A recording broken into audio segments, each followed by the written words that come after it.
Olá, meu querido irmão, hoje nós estamos no nosso 18º dia de jejum e eu quero começar confessando com você a palavra de Deus. A palavra de Deus de hoje é Deuteronômio, capítulo 31, versículo 6, que diz assim: Sede fortes e corajosos, não temais, nem vos atemorizeis diante deles, porque o Senhor, vosso Deus, é quem vai convosco, não vos deixará, nem vos desamparará.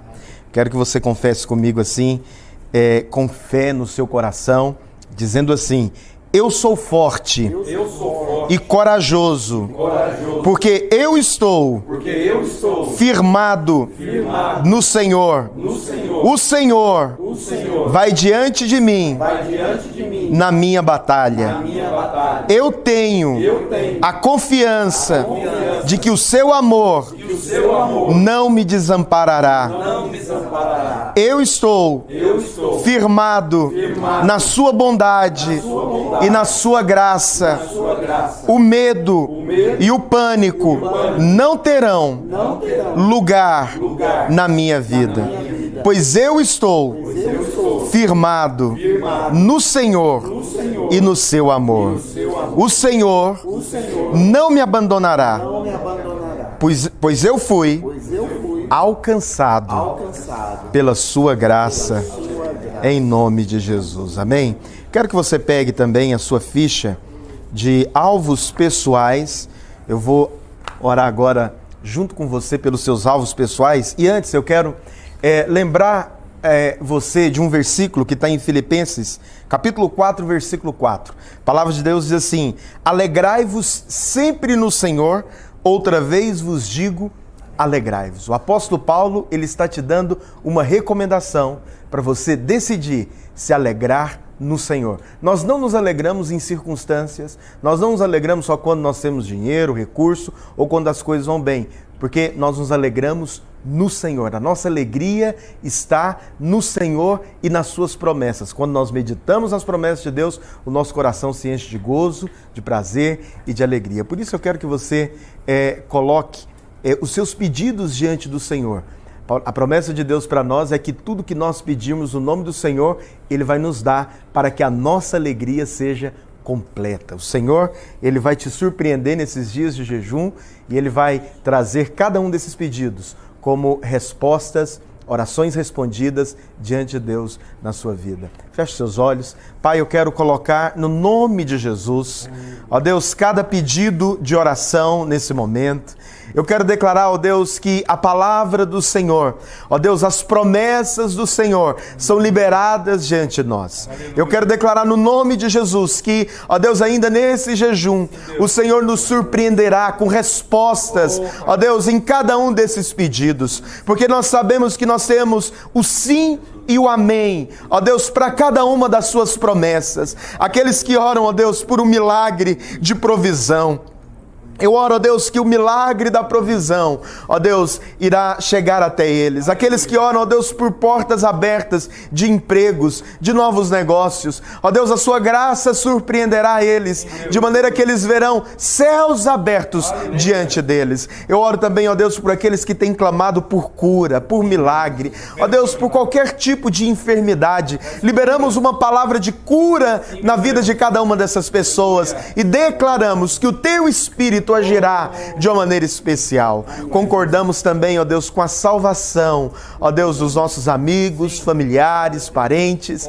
Declaramos, ó Deus, que eles terão nesses dias, ó Deus, uma necessidade de ouvir a mensagem transformadora do Evangelho. Ó Deus, e o Senhor nos colocará no lugar certo, na hora certa, ó Deus, para nós falarmos do Seu amor, para falarmos da Sua bondade, e assim o Teu nome será glorificado nesses dias, no nome de Jesus. Amém. Fique agora com o 18º dia de jejum, ministração abençoada do pastor Aloísio. Aleluia.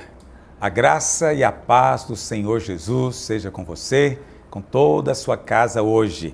Nós estamos no 18º dia desse nosso tempo de jejum, de compartilhamento da palavra de Deus. E o tema hoje é a armadura de Deus.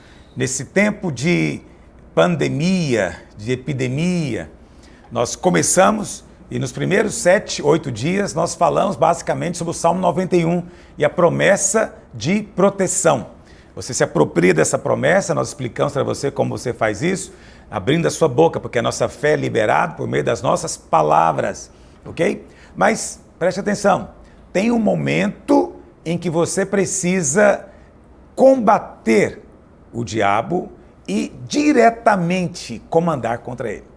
Todos nós, eventualmente, chegamos a esse ponto, ok? Então você pode e deve, na sua casa, se apropriar das promessas. Eu habito no esconderijo do Altíssimo, eu descanso na sombra do Onipotente, eu digo ao Senhor, Ele é o meu refúgio, eu faço do Altíssimo a minha morada, os seus anjos estão me cercando, me guardando de todo mal, para que eu não tropece em alguma pedra. Essas verdades todas devem estar na sua boca, mas também é preciso chegar um momento em que você se posiciona como um guerreiro e você comanda contra as obras do diabo. Por quê? Você está numa posição de autoridade, você pode fazer isso. Você pode ligar e desligar, você pode comandar que saia, você pode resistir toda a obra do diabo, simplesmente expulsando demônios que porventura estejam agindo próximos de você. Então todo crente precisa ter essa segurança, essa convicção. Então não poderíamos também deixar de falar desse aspecto tão importante. Por quê? Porque nós, como cristãos, primeiro, temos uma posição. Nós estamos assentados com Cristo. Efésios capítulo 1 que diz isso, nós vamos ler agora. Mas o que Efésios 1 diz? Que nós estamos sentados com Cristo nos lugares celestiais. E esses lugares celestiais onde estamos sentados com Cristo fica acima, ok? Uma posição mais elevada, acima de todo principado maligno, toda potestade demoníaca, todo nome que se possa referir, não só neste século, mas no vindouro. Toda hoste espiritual está abaixo de nós. Nós temos autoridade sobre elas. Jesus disse lá em Lucas, eis aí que vos dei autoridade para pisardes serpentes e escorpiões e todo o poder do maligno. Então, nós estamos em Cristo. E estar em Cristo é estar numa posição de autoridade, de triunfo, de vitória. Você não tem que viver debaixo de opressão, depressão, fracasso, derrota. Não, você pode se levantar e comandar que toda obra do diabo seja desfeita na sua casa em um nome do Senhor Jesus. Amém? Efésios 1, verso 20 diz, o qual exerceu ele em Cristo, ressuscitando-o dentre os mortos e fazendo-o sentar à sua direita nos lugares celestiais. É Cristo. Cristo está sentado à destra de Deus Pai, acima de todo principado e potestade, poder e domínio e de todo nome que se possa referir, não só no presente século, mas em qualquer outro século vindouro, e pôs todas as coisas debaixo dos seus pés. Preste atenção, Deus colocou todas as coisas debaixo dos pés do Senhor Jesus. Lá em Mateus 28, 20 e 19, o Senhor diz, toda autoridade me foi dada nos céus e na terra. Toda autoridade foi dada ao Senhor. E hoje nós estamos nele. E ele diz, eis aí que vos dou autoridade. Ele deu porque ele próprio possui, ok? E agora ele está sentado acima de todas estas coisas demoníacas. E tudo está debaixo dos seus pés. Aí você pode dizer, pastor, mas isso aí é o Senhor Jesus. Ele é que está sentado lá. Mas a Bíblia fala que nós também estamos sentados com ele. No capítulo seguinte, Efésios 2, verso 6 diz, e juntamente com ele, com Cristo, nos ressuscitou e também nos fez assentar nos lugares celestiais. É o mesmo lugar, porque nós estamos em Cristo, que está sentado nos lugares celestiais. Ele até sabe, mas ele não crê. E então, ele fica lutando para ter alguma posição para alcançar vitória sobre o inimigo. Ele não crê que já tem essa posição, mas ele fica tentando chegar lá, se esforçando para chegar lá. Então esse crente militante, ele se esforça muito, mas tem muito pouca vitória. Por quê? Porque ele acredita que tudo depende dele. Tudo depende da obediência dele, do empenho dele, do zelo dele. Ele não entende que isso nos é dado gratuitamente. Nós, a partir do momento em que fomos salvos, fomos feitos filhos, nós fomos assentados também com Cristo. Ok? Esse é o crente militante. E o crente derrotado? O crente derrotado é aquele que não sabe nada que eu estou dizendo para você.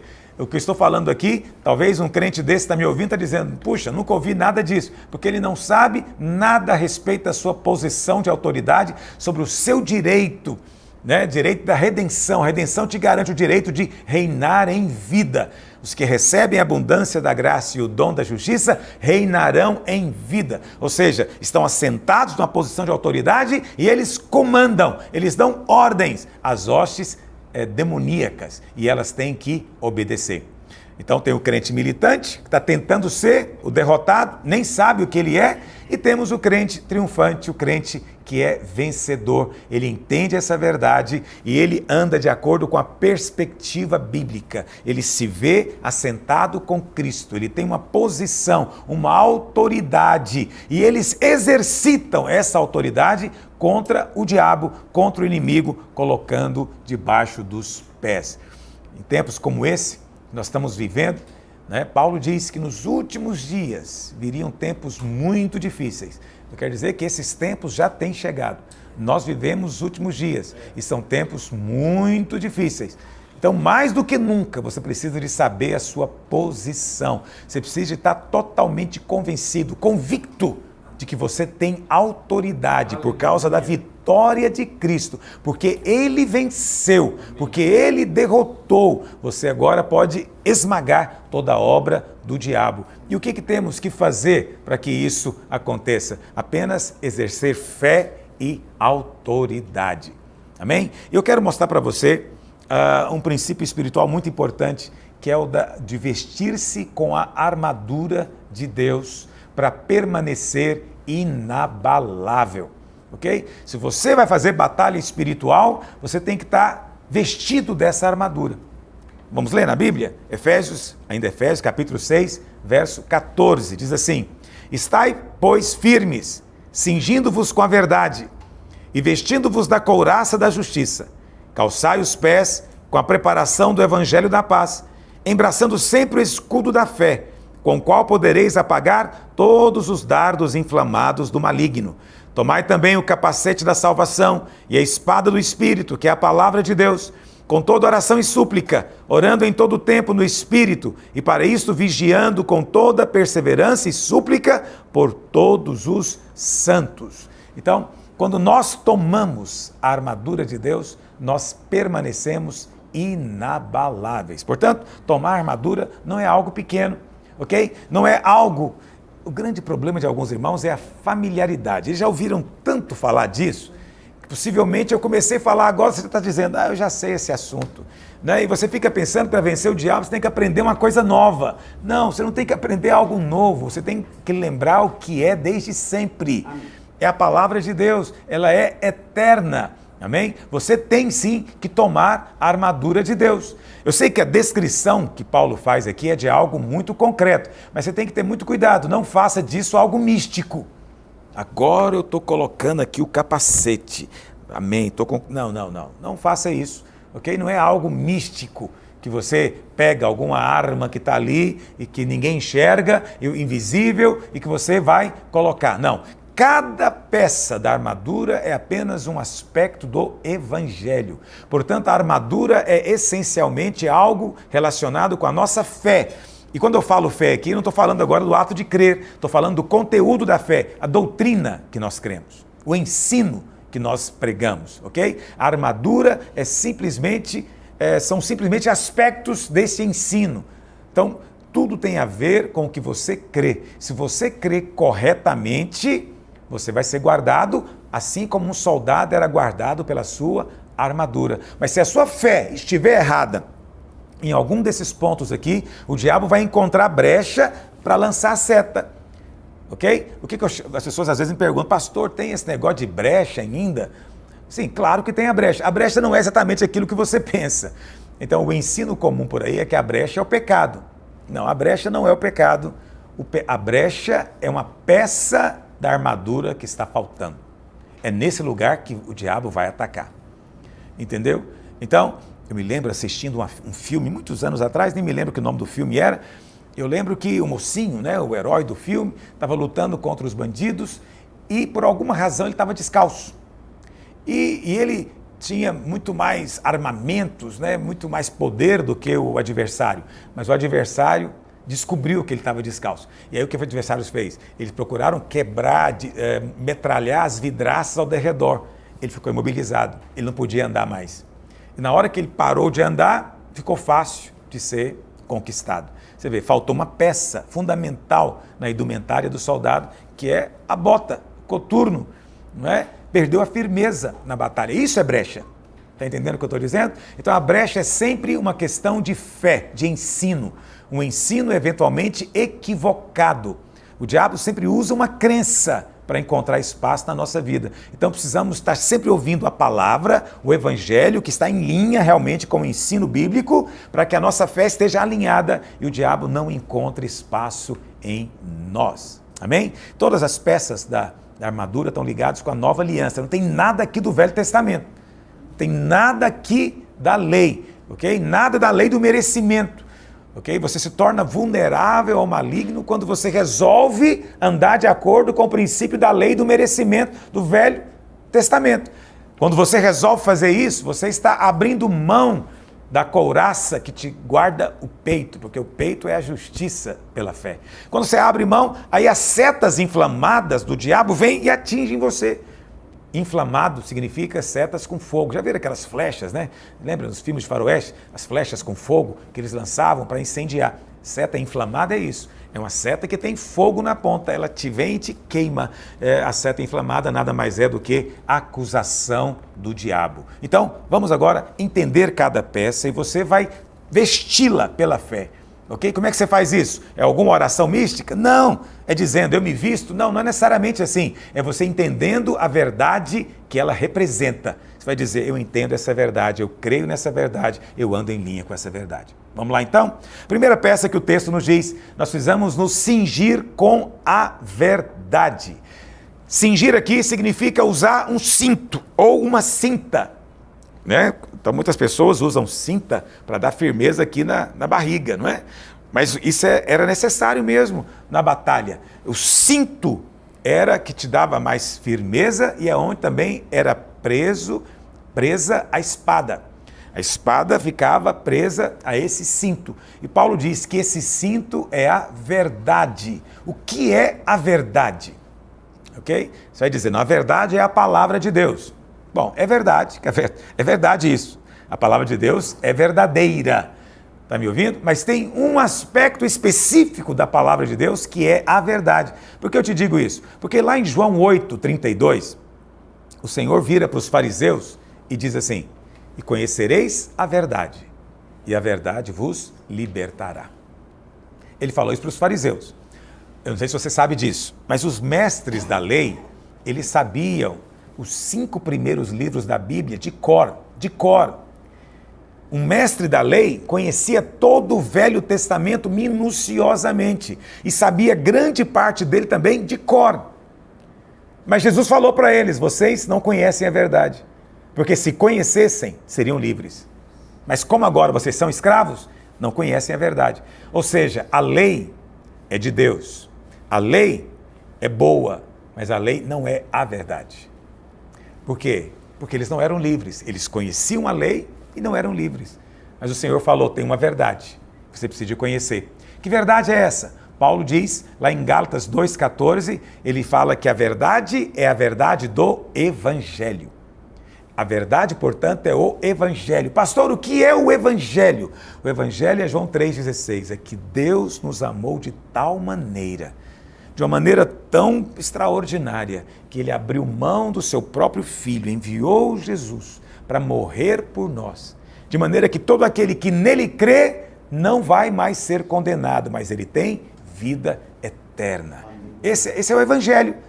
Foi Jesus mesmo que pregou o Evangelho para Nicodemos, ok? João 3,16 é só o resumo. Essa é a verdade. Se você conhecer a verdade do Evangelho genuinamente, você vai viver em liberdade. Por isso, a ordem bíblica é vista-se da verdade do Evangelho. Ela é que vai te dar firmeza. Amém? Segunda peça, a palavra do Senhor diz, vestindo-vos também da couraça da justiça. Então a couraça era para tampar aqui o peito. Ok? era para proteger o peito. As setas malignas, as setas inflamadas, elas são lançadas em direção ao peito.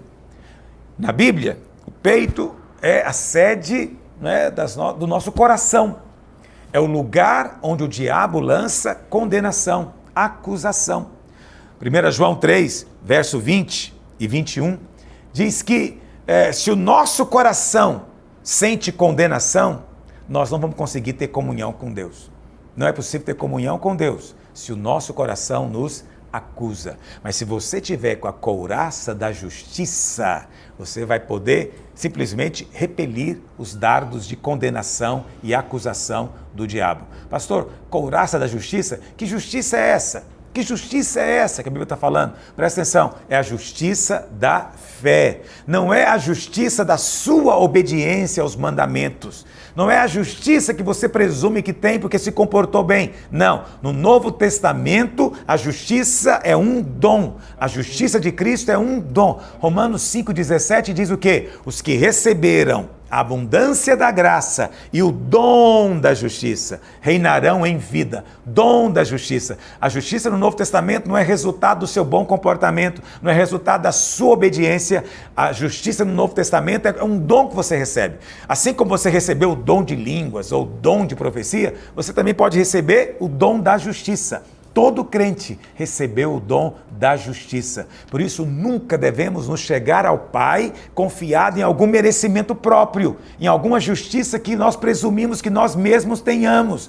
Presumimos, nós temos sido fiéis, nós temos obedecido, nós temos cumprido os mandamentos. Não, não confie nisso. Nós nunca somos capazes de cumprir no padrão divino, no nível da exigência de Deus. Não. Sempre chego confiado na justiça de Cristo. Eu recebi a justiça de Cristo. Aquele que não conheceu o pecado, Deus o fez pecado por mim, no meu lugar, para que agora nele, em Cristo, eu seja feito o quê? Justiça de Deus. É a troca do Calvário. Lá na cruz, Deus pegou o meu pecado e colocou em Cristo. Por que a Bíblia fala que ele se fez pecado? Foi cometendo pecado? Não, Cristo nunca cometeu pecado. Deus colocou o nosso pecado nele. E com respeito a nós, por que nós recebemos a justiça de Deus? Por que nós nos tornamos justiça de Deus? Porque praticamos a justiça? Não, porque Deus pegou a justiça de Cristo e colocou em nós. Essa é a troca, ok? Hoje você pode descansar em paz. Você foi justificado. Você nunca será mais justo do que é hoje, porque a sua justiça não depende de você. É a justiça do próprio Cristo. Por isso Paulo diz lá em Filipenses 3, verso 9, e ser achado nele, não tendo justiça própria que procede da lei. O que é justiça própria que procede da lei? É a obediência aos mandamentos. Paulo diz, eu não confio nisso. Ele diz, senão aquela que é mediante a fé em Cristo. A justiça que procede de Deus baseada na fé. Fé em quê? Fé na obra de Cristo. Fé no sangue do Cordeiro. Está me ouvindo? Por isso o justo viverá pela fé. De fé em fé. Por que vivemos pela fé? Porque nós mesmos não vemos, mas Deus diz que Ele está vendo. Deus diz que vê a justiça em você. Quando você crê dessa maneira, você está vestido da couraça. O diabo não tem como lançar dardos e impedir sua comunhão com Deus. Está ouvindo o que eu estou dizendo? Então não é uma questão de maneira mística alguém vir e colocar uma couraça em você. Não, não. A couraça é a sua fé correta. Você crê que a sua justiça é resultado da sua própria obediência ou você crê que recebeu o dom da justiça? Se você crê que recebeu o dom da justiça, você está vestido da couraça da justiça. Amém? Terceira peça da armadura. Calçai os pés também com a preparação do evangelho da paz. Então, os nossos pés falam de fundamento, firmeza para o combate. E o que te dá firmeza para o combate? É o evangelho da paz. Especificamente da paz. O evangelho tem que resultar em paz. Romanos 5,1 diz, justificados, pois, mediante a fé, tenhamos paz. Paz. A paz é algo central na vida do crente, ok? Nem sempre teremos paz com as pessoas, nem sempre teremos paz com os homens, mas você pode ter sempre, a todo momento, paz com Deus. ok? É a paz por causa da verdade do Evangelho. Qual a verdade do Evangelho? Os seus pecados foram perdoados. A sua condenação, o juízo que você deveria receber, ele já recebeu no seu lugar. Sua dívida foi paga, está quitado. Você pode chegar em paz diante de Deus. Esse é o Evangelho da paz. Não depende de você, depende de Cristo. Não depende de você entender o quão mal você é, mas de você entender o quão bom Ele é. Não depende do quanto você é fiel, mas do quanto Ele é fiel. Não depende da sua obediência, depende da obediência de Cristo. Amém? Por isso, você tem que trazer todo o pensamento cativo à obediência de Cristo. Lá em 2 Coríntios, capítulo 9, verso 4, diz assim: porque as armas da nossa milícia não são carnais. Estão falando de armadura e Paulo está dizendo também aqui de arma, ok? E sim poderosas em Deus, para quê? Para destruir fortalezas, anular sofismas e toda altivez que se levante contra o conhecimento de Deus. E levando cativo todo o pensamento a quê? A obediência de Cristo. Ok? Não é levar o pensamento cativo para obedecer a Cristo. Não, é você levar o seu pensamento a constantemente se lembrar: Cristo já cumpriu a lei, Cristo já obedeceu, eu estou em paz com Deus. Amém? Você precisa de trazer o seu pensamento preso nesse sentido, porque isso é que traz paz. Qual que é um grande problema na vida do crente? E é isso que é o problema. As pessoas são convencidas o tempo inteiro que a brecha que o diabo procura na sua vida é o pecado. É claro que o pecado é algo muito ruim e vai trazer consequências ruins na sua vida, mas a brecha que o diabo procura para tentar nos destruir é simplesmente a crença errada, é a falta de uma peça da armadura. Está me ouvindo? Muitos crentes vivem sem paz. Quando você está sem paz, e a paz vai embora por causa de quê? Por causa da acusação, por causa da condenação. A paz, você sabe... Quando vem acusação e condenação, o resultado é medo. Medo. Mas quando você entende a verdade do Evangelho, que não há condenação e nem culpa, o resultado é paz. Então, o oposto de medo no Evangelho é paz. Quando você está com medo, você está abrindo brecha para o inimigo.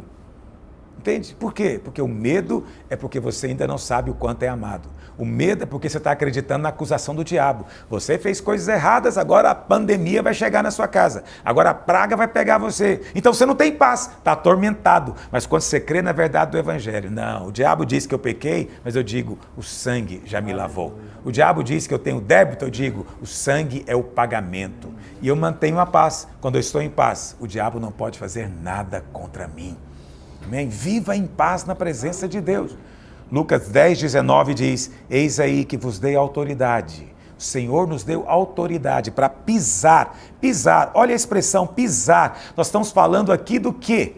Da preparação, calçar os pés com a preparação do Evangelho da paz. Mas Jesus disse que nós podemos pisar, mas só podemos pisar se estivermos calçados com o Evangelho da paz. Quando você está calçado com o Evangelho da paz, você pisa em serpentes, escorpiões e todo o poder do diabo e nada pode te causar dano. Sabe por quê? Não tem espaço, não tem brecha, não tem lugar para ele tocar em você. Não sei se você está conseguindo entender o que eu estou te dizendo. Eu não estou diminuindo o valor do pecado. O pecado é coisa muito grave, é tão grave que precisou de Jesus descer do céu para resolver o problema. Mas o que eu estou te dizendo é que hoje ele não é problema mais. O problema hoje é a falta da armadura. É a falta de entendimento do Evangelho da paz. Né? Lá em Romanos 16, Paulo diz que o Deus da paz em breve esmagará Satanás debaixo dos vossos pés. Mas não é o pé descalço, é o pé calçado com a preparação do Evangelho da paz. Esse é um princípio fundamental. Quarta peça, embraçando sempre o escudo da fé.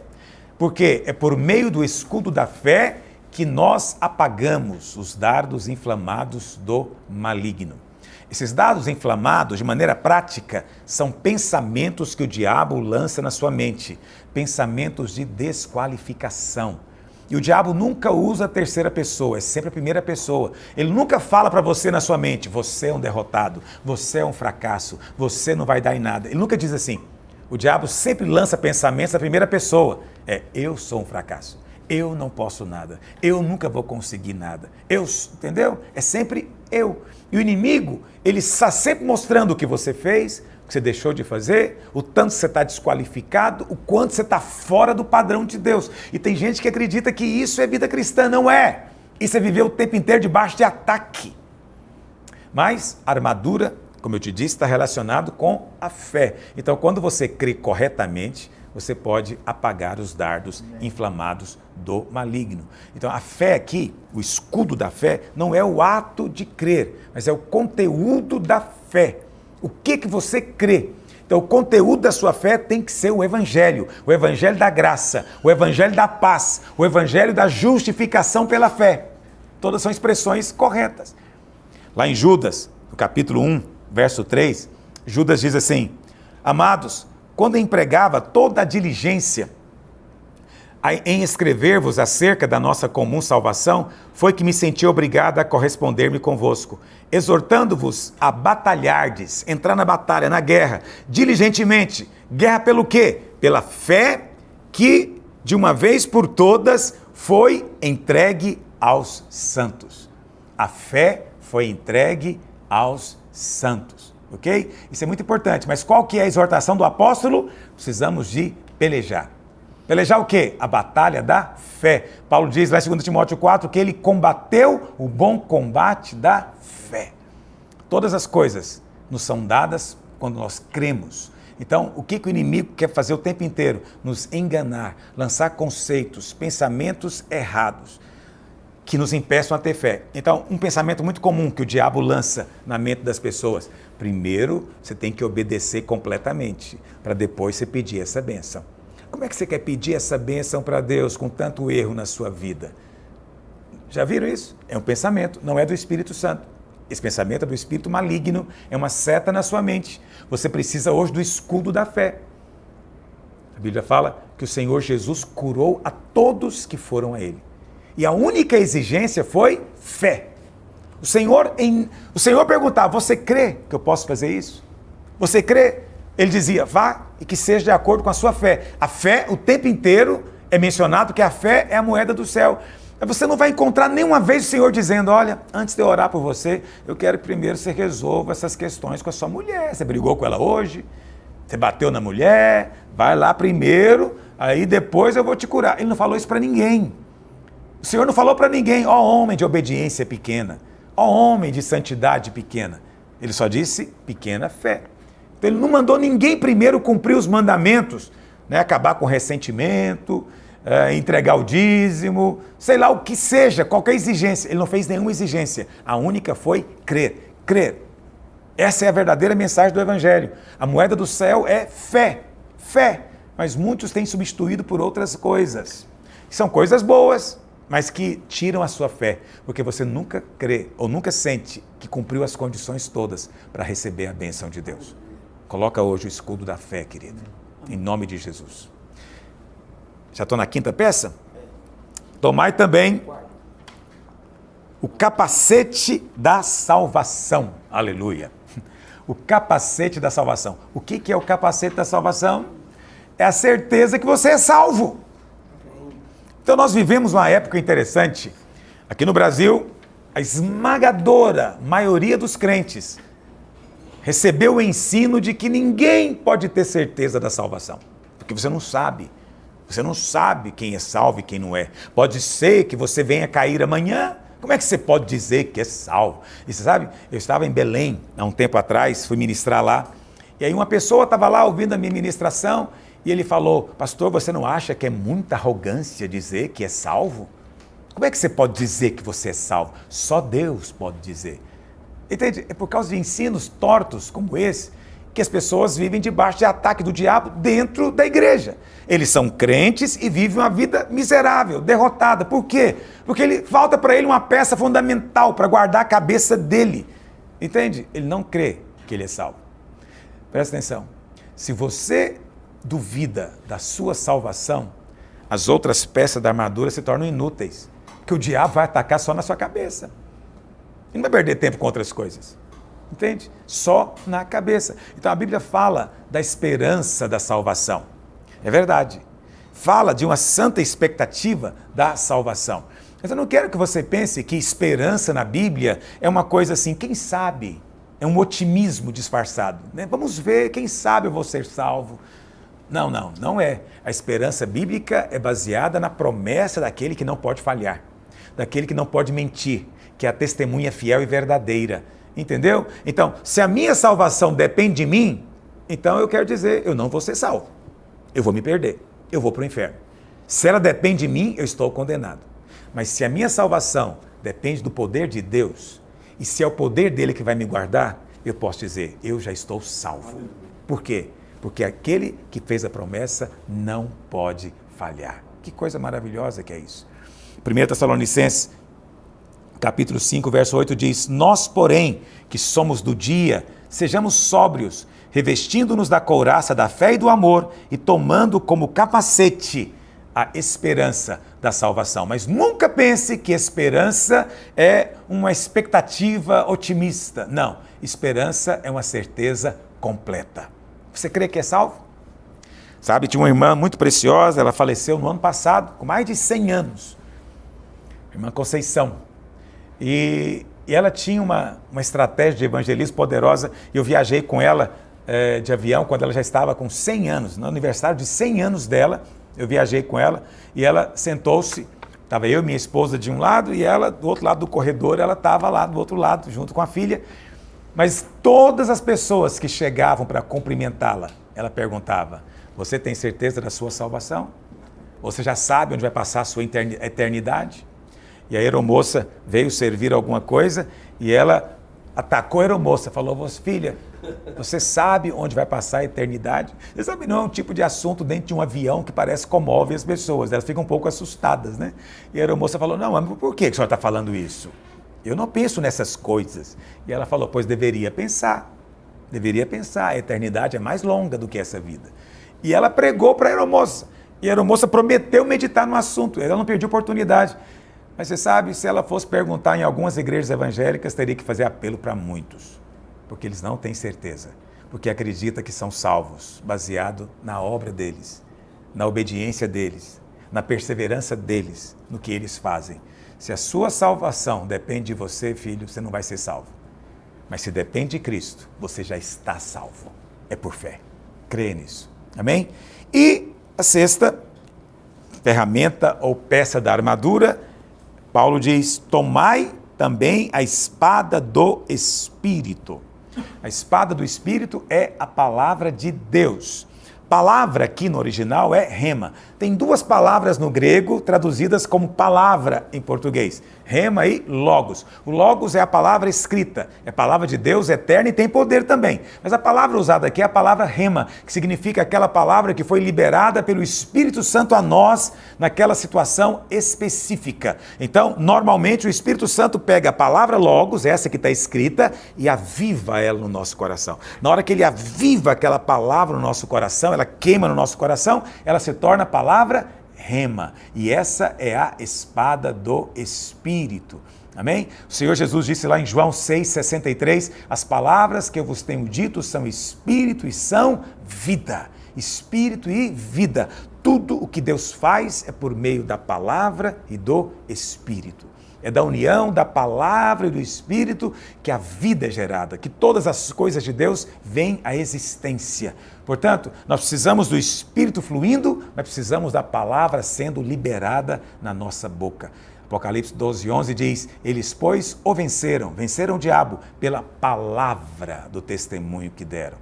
Ok? É claro, nós vencemos pelo sangue do Cordeiro, é claro que nós vencemos usando cada armadura, peça da armadura, mas a Bíblia fala especificamente de algo fundamental, que é a única peça realmente de ataque, é a espada.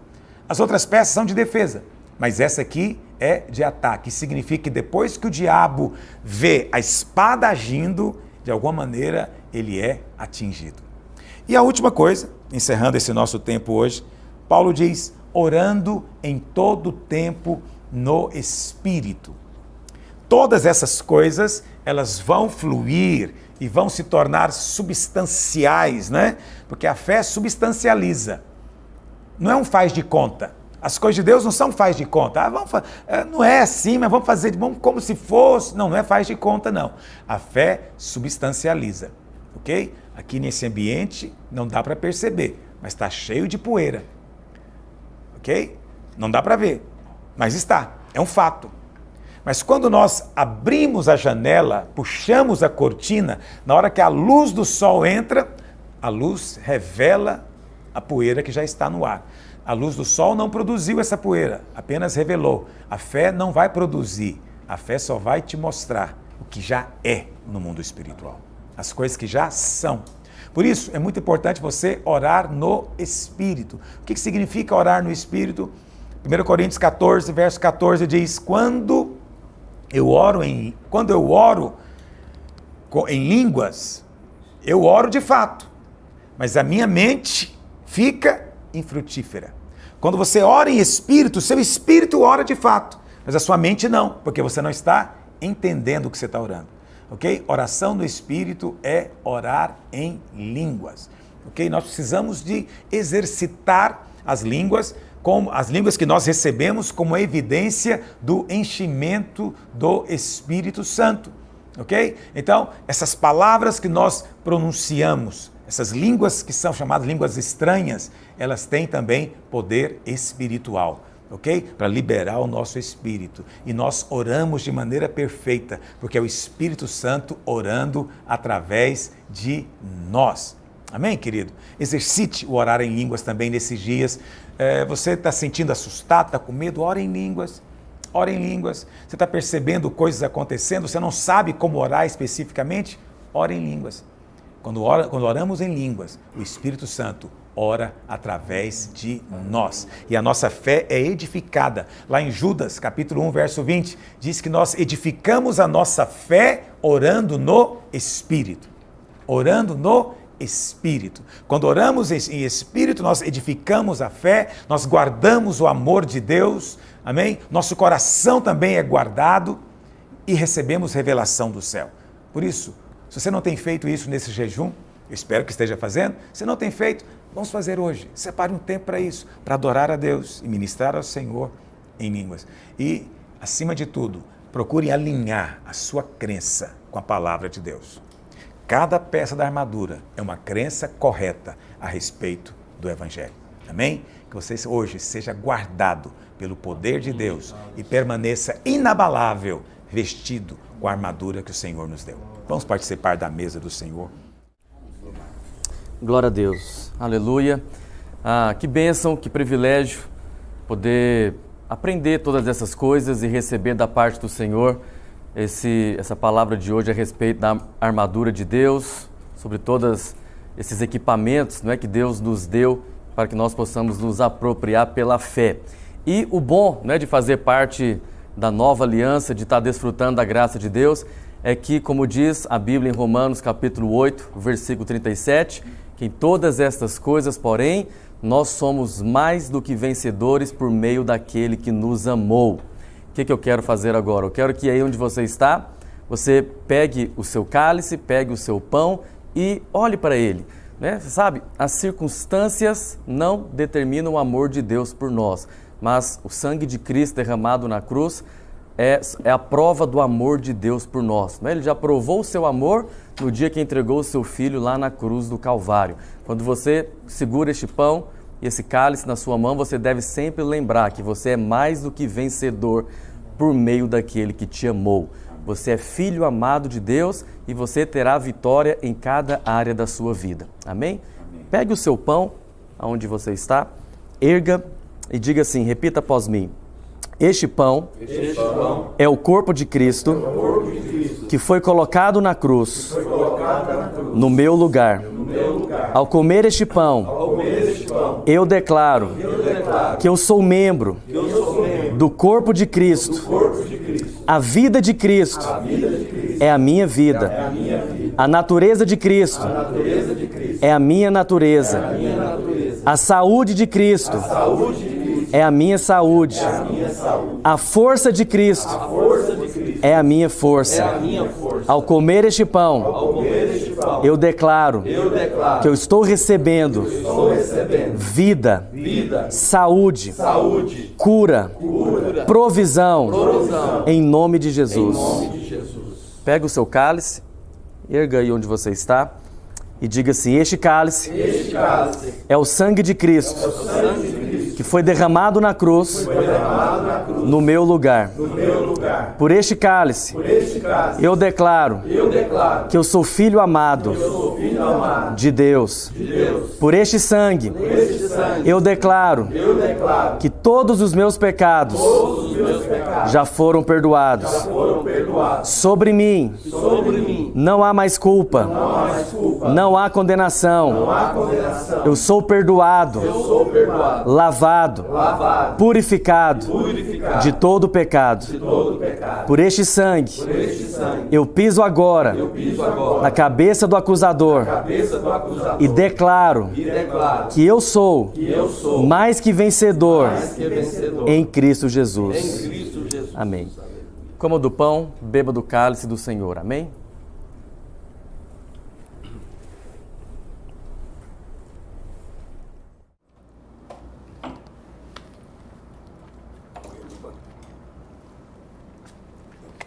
Glória a Deus. Que a unção, o poder do Espírito esteja sobre você hoje para ter revelação de cada uma peça da armadura de Deus com a qual você está vestido e que você possa permanecer firme, inabalável nesse tempo de luta, nesse tempo de pestilência, nesse tempo de crise. Você será guardado. Mantenha o seu coração em paz, firmado na promessa do Senhor. Amém? Deus possa abençoá-lo e até amanhã.